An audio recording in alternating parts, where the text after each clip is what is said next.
Magali, Julien, le journal de la FAP. Alors, dis-moi, tu fais quoi ce soir, beau gosse? Allez, bouge. Bonjour chers téléspectateurs, aujourd'hui notre 3e édition du 22 avril 2026. La FAP, son 38e congrès. Paris en lumière. Allez tous ensemble. Ça commence maintenant.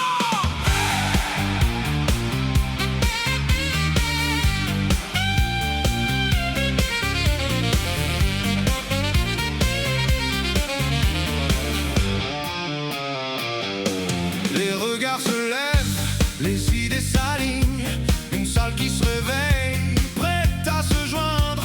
Les voix se répondent, ça bouge, ça fait signe. On écrit le monde au cœur de la ville. Debout pour le 38, on avance, on se relève. Fatigue, tous ensemble, on se tient. Tape les mains, tape les mains. Debout pour le 38, une énergie qui se soulève. Fatigue, on construit le lendemain. Tape les mains, tape les mains.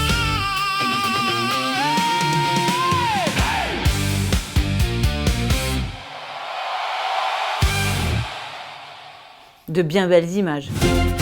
À la FAP, l'échange entre générations prend tout son sens. Gros plan sur le doyen et le benjamin du congrès. Bonjour Hugo. Bonjour. Tu es le benjamin du congrès. Et bonjour Gabriel, tu es le doyen du congrès. Ouais. Hugo, tout d'abord une question, est-ce que tu peux te présenter en quelques mots? Ouais, bien sûr, je m'appelle Hugo, j'ai 23 ans, je suis syndicat à la CGT depuis 3 ans. Je suis à la CGT FAPT de Amiens, de la Somme, du 80. Et aujourd'hui, je suis au congrès fédéral. Et toi Gabriel, du coup, si tu peux te Je présenter? m'appelle Gabriel, donc je suis proche des 71 ans. Ça fait très drôle d'être le doyen d'un congrès. Ça fait un peu peur en fait.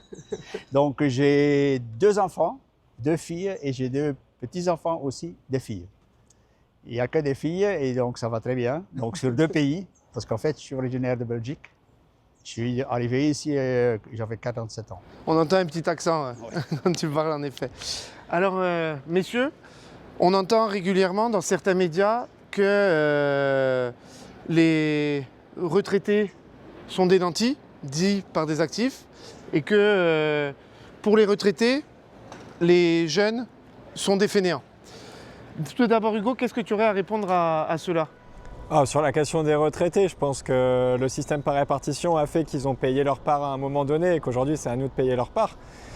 Sur la question de la jeunesse, je pense qu'il n'y a plus à prouver qu'on fait nos preuves dans le monde du travail et qu'on est là pour changer tout ça, qu'on est là pour lutter, qu'on est là pour améliorer les conditions de vie, les conditions de travail. Donc voilà, ceux qui disent ça, je les attends sur le terrain. Très bien. Et Gabriel? Nanti, ça me fait mal. J'ai 1 500 € de retraite. J'ai une fille à entretenir ensemble avec ma femme. Donc une partie de nos pensions vont à une pension alimentaire.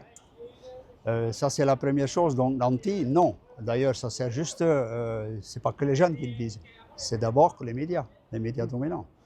Donc, restons là-dessus. Donc, la jeunesse n'a rien à faire avec ça. Voilà. Très bien. Et donc, pour finir, Hugo, si tu avais un mot à dire à Gabriel? Merci pour la FAPT que tu nous laisses aujourd'hui. Merci pour l'état de notre fédération, l'état du syndicat. Et sache qu'on va en faire encore mieux et qu'on va vraiment améliorer et continuer de lutter pour améliorer les conditions de vie dans la société. Et Gabriel, c'est à toi qui aura le dernier mot. Gabriel? Oui, donc nous, bientôt, ce sera peut-être plus là. Hein. Donc, on compte sur vous pour continuer le combat et dans les conditions d'aujourd'hui. Et je fais confiance à la jeunesse. Je fais absolument confiance. Eh bien, messieurs, merci pour ces témoignages. Et je vous souhaite un bon congrès, une bonne journée. Et à vous les studios. De bien beaux témoignages. Et tout de suite, un nouveau sujet.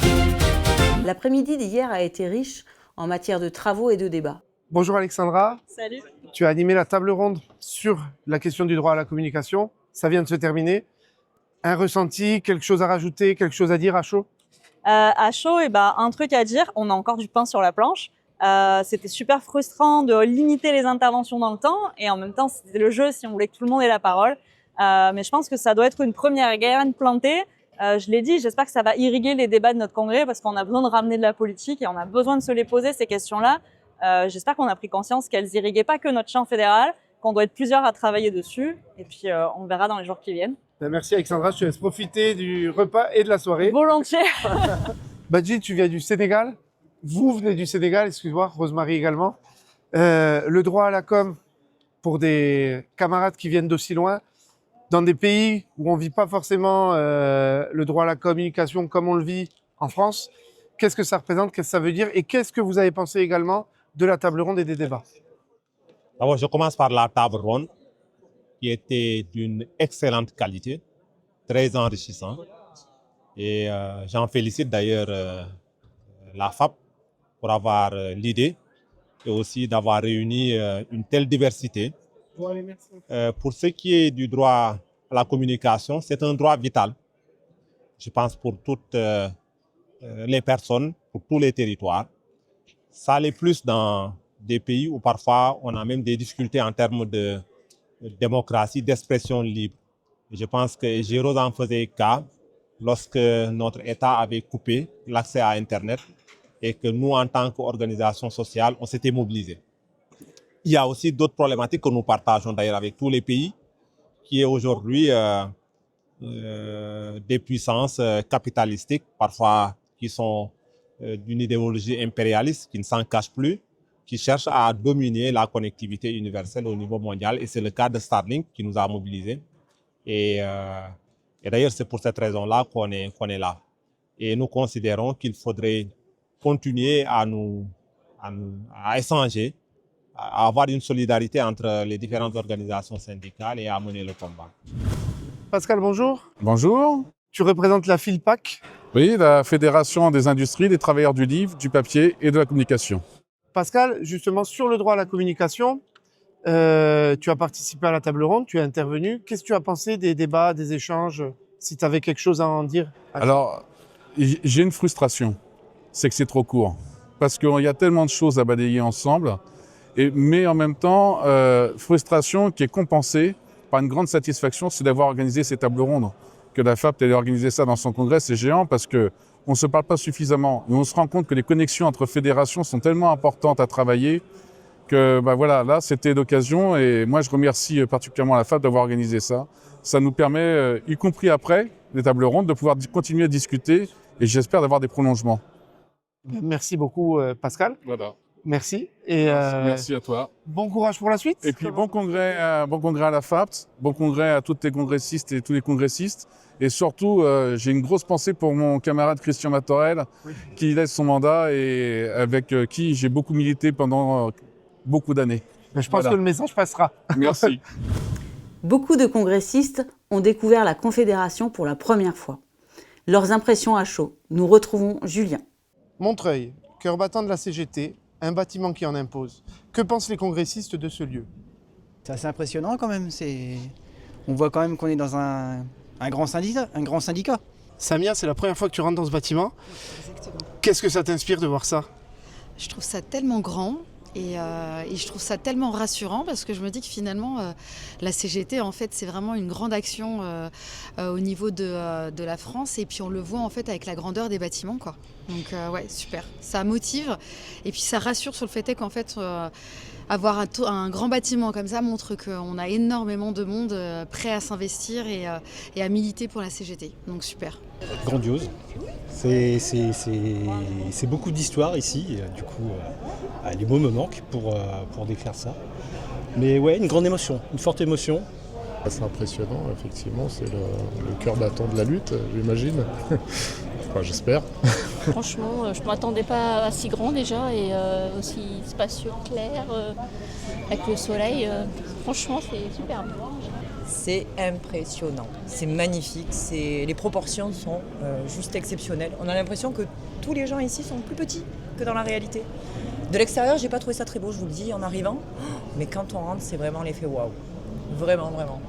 C'est impressionnant. C'est waouh. C'est impressionnant, j'ai jamais vu ça de ma vie. Et j'ai pas les mots, c'est ouf.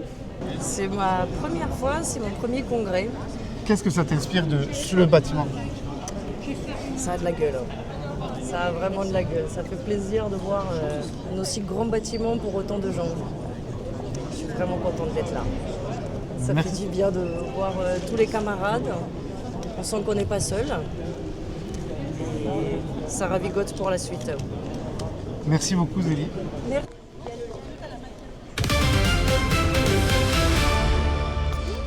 Laurent Brun, administrateur de la CGT, nous présente ce lieu exceptionnel. Oui, alors en direct du patio Georges Chéguy. Bonjour Laurent. Bonjour. Laurent, tout d'abord, être administrateur de la CGT, c'est quoi exactement? L'administrateur, c'est celui qui va gérer les finances, le patrimoine et les salariés de la Confédération. En gros, c'est le trésorier plus. Dans le cadre de ton rôle, tu as aussi la gestion de ce bâtiment. Ouais. Beaucoup de congressistes le découvrent pour la première fois aujourd'hui. Est-ce que tu peux nous en dire plus sur l'histoire? Alors en fait, l'histoire de ce bâtiment, c'est qu'une partie des fédérations, une quinzaine de fédérations ont décidé de se regrouper, parce qu'avant elles avaient des locaux éclatés, et la Confédération aussi dans Paris. Et donc, dans les années 70, elles ont décidé de se créer un bâtiment. Les premières réflexions s'orientaient sur une tour et ça a été abandonné parce qu'on ne voulait pas que la CGT apparaisse comme une bureaucratie, quelque chose de trop administratif. Et donc, on a imaginé, les architectes ont imaginé cette espèce de place de marché sur lequel les militants et les militantes se croisent et avec autour les bureaux administratifs pour accueillir tous les services nécessaires à la conf. Et donc dans ce bâtiment, on a 50 000 m² de bureaux et de surfaces utilisables. On a des salles de réunion, on a même une imprimerie, parce que la logique, c'est que l'organisation doit être autonome. Et au quotidien, qu'est-ce que ça représente? Est-ce que tu as quelques chiffres à nous donner? Ouais, d'abord, c'est une copropriété, c'est pas directement la Confédération qui la gère, c'est toutes les organisations qui la gèrent. Moi, je préside l'association qui s'appelle l'AFUL, qui a pour charge d'assurer l'entretien. On a une quarantaine de salariés en propre et puis on a des sous-traitants pour le ménage, on a des sous-traitants pour les travaux. Donc c'est environ 7 millions, un peu plus de 7 millions de budget que les organisations financent, dont la FAPT d'ailleurs finance sa quote-part de l'entretien de ces bâtiments. Et ça nous permet d'accueillir jusqu'à un maximum de 2800 personnes ici, parce que des fois il y a des congrès, des fois il y a des colloques, il y a des choses comme ça où on accueille beaucoup de monde. Et au quotidien, je dirais qu'on doit avoir à peu près un millier de militants et militantes qui viennent pour diverses choses, soit pour le fonctionnement quotidien de leur organisation, soit pour des initiatives ponctuelles, des formations, des choses comme ça. Merci pour votre attention. Nous nous retrouvons dès demain pour une nouvelle édition.